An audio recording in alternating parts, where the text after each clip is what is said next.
একটা টাইম দিয়েছিলাম Facebook, TikTok এবং ইউটিউবকে যে তারা তাদের ব্যাখ্যাটা দেবে। তো আমরা এখনও লিখিত বা মৌখিক কোনো ব্যাখ্যা পাইনি। তো টিকটক আমাদেরকে ইমেইলে রিপ্লাই দিয়েছে যে তারা এটা খুব আন্তরিক সরকারকে সহযোগিতা করার জন্য এবং তারা এটার উত্তর ব্যাখ্যাগুলো দিতে চায়। বাকি দুটি আমরা এখনো পাইনি। তো আমরা কালকে তো সকাল 9টায় আমরা ডেকেছিলাম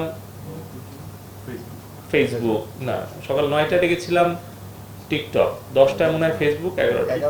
আচ্ছা, যাই হোক, আমরা কালকে বলেছিলাম, আজকে এখনো সময় আছে, আমরা দেখি যে তারা কি ব্যাখ্যা দেয়। সেটা যদি মানে সন্তোষজনক হয় তাহলে আমরা তো বলেছি আমরা বাংলাদেশ বিশ্বের অন্যতম একটি উদার গণতান্ত্রিক দেশ যেখানে কোনো কিন্তু বাধা নাই।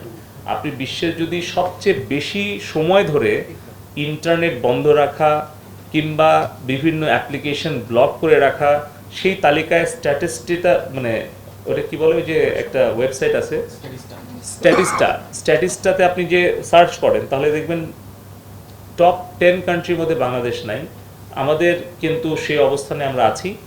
তবে আমরা শুধু তাদেরকে জিজ্ঞেস করেছি যে বাংলাদেশের সংবিধান, বাংলাদেশের আইন এবং তাদের নিজেদের পলিসি এবং স্ট্যান্ডার্ড যেটা আছে, তাদের কমিউনিটি স্ট্যান্ডার্ড, সেটা তারা অনুসরণ করে কিভাবে বাংলাদেশের সাইবার স্পেস তারা ব্যবহার করতে চায়, এই বিষয়টাই আমাদেরকে ব্যাখ্যা করতে বলেছি। আমি ব্যক্তিগতভাবে আমাদের 7 লক্ষ ফ্রিল্যান্সার ভাই বোনদের কাছে আমি আনুষ্ঠানিকভাবে দুঃখ প্রকাশ করি যে এই অনাকাঙ্ক্ষিত পরিস্থিতির জন্য আমরা সত্যি খুবই দুঃখিত।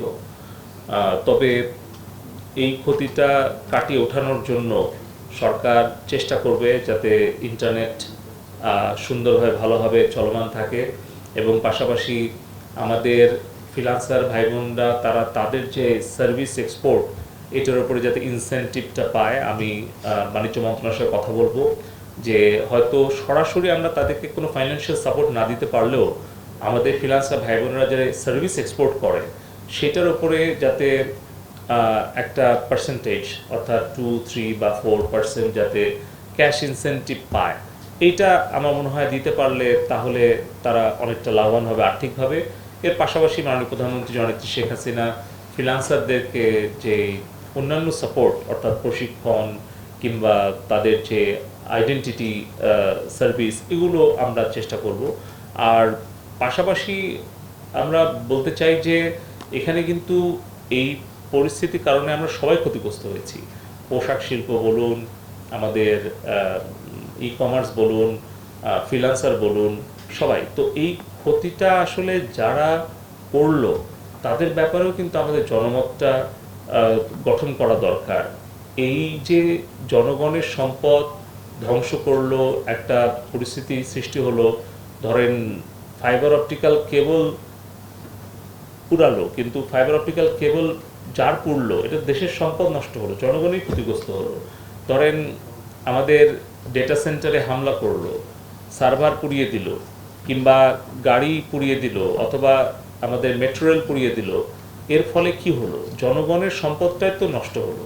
তো আমরা আমাদের এই শান্তিপূর্ণ যৌক্তিক আন্দোলনটাকে যারা সহিংস অবস্থায় নিয়ে গেল, আমি শুধু বলবো তাদের বিরুদ্ধে যেন আমরা সকলেই ঐক্যবদ্ধ থাকি, যেন বাংলাদেশে আর কেউ কখনো এই ধরনের কোনো সহিংস ঘটনা ঘটাতে না পারে, আর যেন কোনো প্রাণহানি না ঘটে।